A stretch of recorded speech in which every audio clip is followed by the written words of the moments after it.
This is Scott Conway, the author of Emotional IQ and the teacher of Language of Emotions 101A and 101B with my copy of Think and Grow Rich by Napoleon Hill. We're talking about the 6 basic fears. Right now we are on the fear of criticism.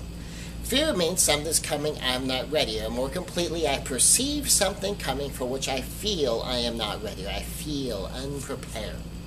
So on fear of criticism. This one's a big one for people. A lot of people are terrified of being criticized. They're terrified of being rejected, which is a criticism. When you're looking at the fear of criticism, the fear of rejection, what is it actually, specifically, that you're afraid of? So when something's coming, I'm not ready. If you look at, are you afraid someone's going to say something? Generally speaking, that's not what we're afraid of. We're afraid of what it means.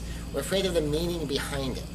So some criticism actually comes in the form of someone's trying to help you. They think they're trying to help you. This is just the way that they do it. Maybe they're trying to protect you. They're trying to hold you back.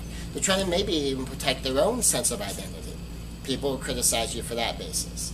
Sometimes people will criticize you just because they criticize everybody. That they're expressing more who they are than who you are or who anyone else is for that matter. They're just negative people. Typically, the criticisms that hurt us the most are the criticisms of people who are important to us. The individual is important to us, and their opinion of us is important to us. So those are the relationships where at a relational level we need to look at the criticism and how we're going to deal with that. And if you know the person and they know you, then you can probably predict somewhat what sort of criticism you're likely to receive. A lot of times we're afraid of the criticism of strangers, being rejected by someone on approach. Sometimes salespeople run into that. Imagine being a salesperson who's afraid of being rejected. Well, if you define rejection as they don't buy from you, they tell you no, you're going to live a life of rejection. So some of criticism has to do with understanding, well, what is it? If someone rejects you, are they really rejecting you? Or are they rejecting your sales proposal? Are they rejecting an idea that they have about you, or they're rejecting you categorically?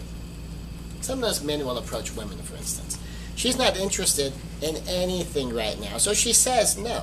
Is that a personal rejection of him as an individual, or is that sort of a categorical rejection? Or she might have some particular idea of what she's looking for, and you don't appear to be in that general category. That's not a personal rejection that, well, I would say yes to just about everyone, but I really know you, and the answer is obviously no. That's often not the case. So when you have these category rejections, these category criticism, it's not about you as a person. It's about who you are in a category, as sort of a label. So some criticisms are about that. So when you begin to look at all of these, you begin to see, what is it really? If someone's looking at rejection, you think, well, I'm going to define the rejection. I'm going to define the criticism a little bit differently. So what I feel coming, a categorical rejection of me as a human being, well, that's not coming. And that's really kind of what I'm afraid of. But if they don't know me as a human being, then they can't reject me as a human being. But maybe you're even afraid of just having someone tell you no.